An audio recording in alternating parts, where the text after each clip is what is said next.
Welcome to The Line. On Sunday, Devin Patrick Kelly walked into the First Baptist Church in Sutherland Springs, Texas, and killed 26 people in a mass shooting.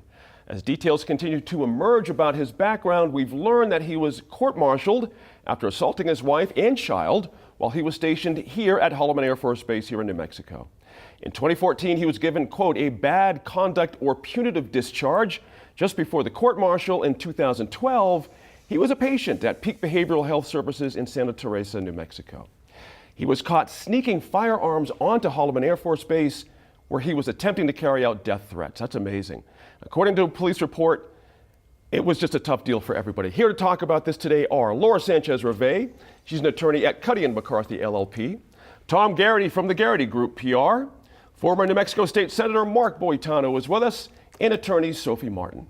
Laura, the gunman served 12 months on a plea appeal for his assault on his wife and child that I mentioned. Under federal law, he was therefore disqualified from legally possessing a gun, yet the Air Force has now confessed to an error on this. Where do we stand now on this situation about this? Let's start with the database situation. How do you see this? Secretary Wilson came out and said, look, we are culpable here. Is that enough for you? What's the next step here so we make sure something like this doesn't happen again? Right. Well, I think it's important that she did come out. Mm-hmm. I mean, I applaud her for that. Sure. I think it's important to address it rather than to point fingers or to not take responsibility for it. Mm-hmm. Obviously, it didn't happen under her watch, which is an important factor. But the fact that she's, it's a little bit ironic because it's her state where she came from, where she served in Congress from. So she's very familiar with the area, and now she's in the position of being able to do something about it. So I guess that's the silver lining, I guess, if you will, sure. Is that I hope that she's able to go back and investigate where the breakdown occurred, why this didn't happen, and how we can prevent future situations like this. Because clearly there were some red flags that occurred early on for this individual. Giant red flags. And it's also, though, of course, in hindsight is 2020. We look back and we can see those red flags. Sure. But it's important to try to figure out how do we see these as red flags before something happens, and how do we intervene? And I think obviously the reporting aspect of it was important for the Air Force to follow through on. They didn't do that. So somehow there needs to be a debrief on what occurred and where the breakdown was. But overall, this individual obviously had some serious problems, violent tendencies, psychiatric problems. There was even some reports about animal abuse in his past. And so all of those, lead to violent behavior. And enabling a person like that to have a firearm is the worst possible scenario. That's right. Senator, he was able to buy 4 firearms after that situation in 2012. It's really, one would be one thing, but 4, and now we know, of course, a semi-automatic weapon. You've been a policymaker for a long time. Are there policies, this is a debate we're having in this country right now. Are there policies, in fact, that could stop something like this, or is this a very cut and dried situation, very clear, just a mistake was made? How do you see this as well? Well, I think both. Obviously, there were red flags, there were mistakes made. Sure. These mass shootings are very disturbing.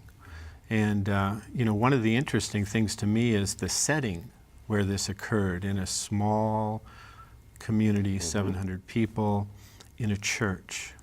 You contrast that with Vegas, international destination and so forth. And you think something like this maybe can happen in a big urban setting, but not in a small setting. It's interesting, 42% of mass shootings were committed by people that shouldn't have had a firearm. So there are barriers in place. As Laura mentioned, there are other issues as well. 30% they exhibited dangerous behavior prior. And I think that one of the problems is we're focusing a lot on guns, and gun control. And I was looking at some data from Gallup that was polling that was done right after the last shooting in Vegas. And it's interesting because about 40 to 50% of Americans are gun owners. Gallup polling shows that people want to have more strict gun laws, but they don't want more strict handgun laws. I see. And interestingly, they are increasingly opposed to assault weapons ban. But what Opposed they to a want, ban. Make sure we're opposed clear here. increasingly. So Okay. Gallup looked at that over 20 Those years, things don't and seem to be increasingly. in concert with each other. As Well, they say. it's interesting, but they do want stronger laws. And what they talk about is registration and background checks, Right. and also a waiting period. Personally, I don't think a waiting period is going to work. Some states have enacted a waiting period in registration, others haven't. But I think we need to move it off of the guns as well. So a surprising number of kids under 30 are committing these crimes. Right. And how does that relate to other issues as That's well? a good point there. I'm glad you brought that up. It's interesting. You know, Tom, interesting, you know, as I mentioned, the setup, he had health services, behavioral health services here in New Mexico, inpatient, and I'm wondering if there might have been a bit of a breakdown there. Meaning, you know, it's a 120-bed facility. They do what they can, but you can't keep someone forever, certainly. This is always the dilemma with these kind of services. At some point, that person must be not must be, but, you know, they turn back out into society and we sort of take our chances. What, your thought on that? The idea of behavioral health services, we've been talking about that a lot here We have. in the state for the last few years. And So- unfortunately, we've been talking about behavioral health services, and we've also around this table talked about the mass shooting tragedies, Sandy Hook, and Las Vegas, and so now we're back full circle where behavioral health services and mass shootings kind of conflict again. That's right. And the research that I've done, this all happened in 2012, 2013. The behavioral health services location down in Santa Teresa was really one that it wasn't set up to be a confinement area. Right.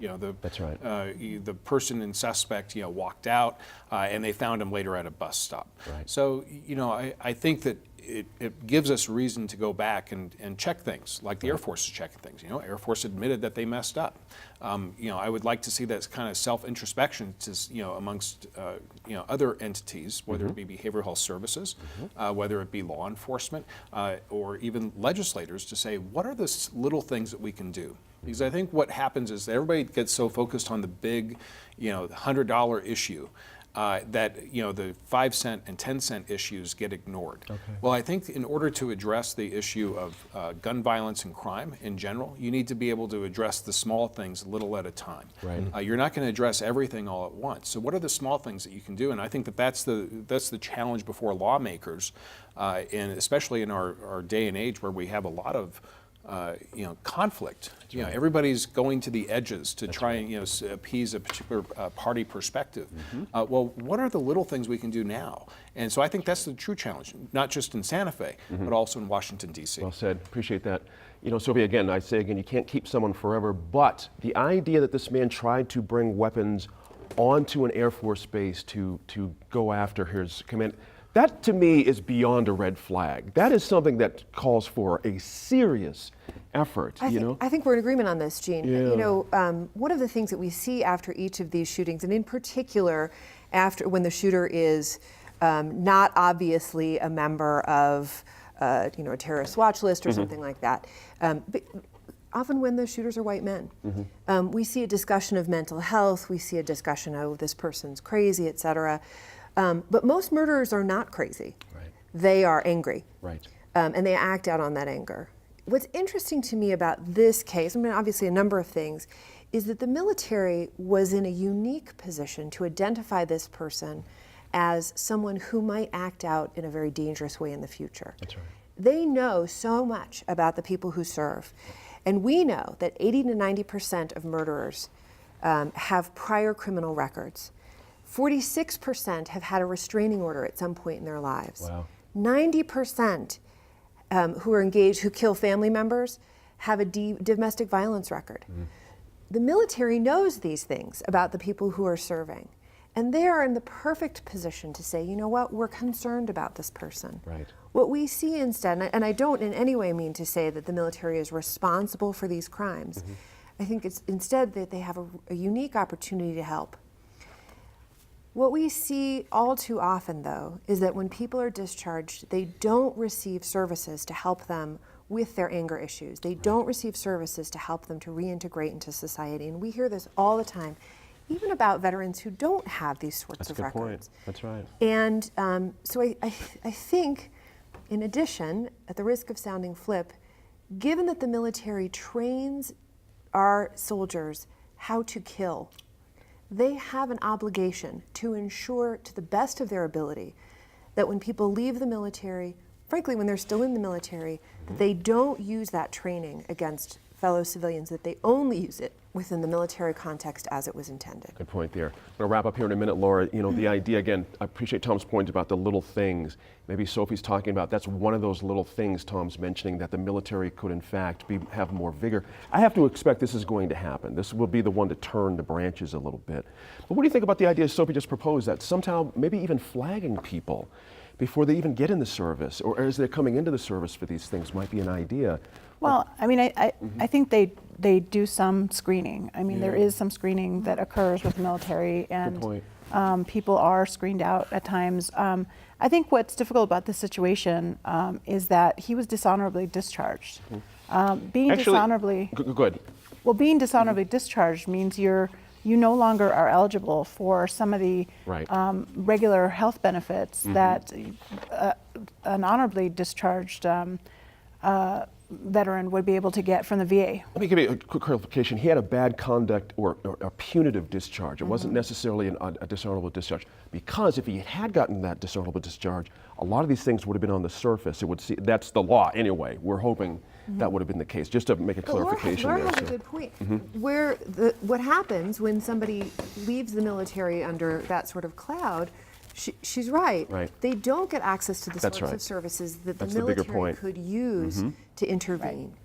And so in this case, the bare minimum should have been making sure that the reporting occurred so that he was not eligible to be able to purchase a firearm. But I think that you know, the time during the service, I agree with Sophie, there's a lot more information, and they're the ones that are training them, they're the ones that interact with them. Obviously, his superiors knew that he had violent tendencies if they were receiving death threats.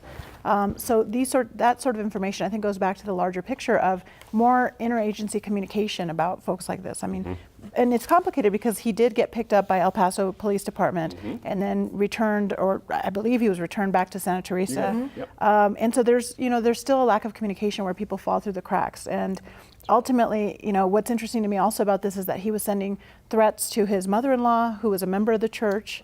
You know, but again, sort of when do you take that seriously? When do you alert it? You don't want to be alarmist about it, but she obviously had some kind of a heads up that he was, and maybe that's what prompted her to not go to church that day. But I'm sure she had no idea he was going to do what he did. And it's just, I think it's a really difficult situation. All we can do is really be vigilant about what we see and try to alert people about, you know, when we see red flags like this. That's exactly right.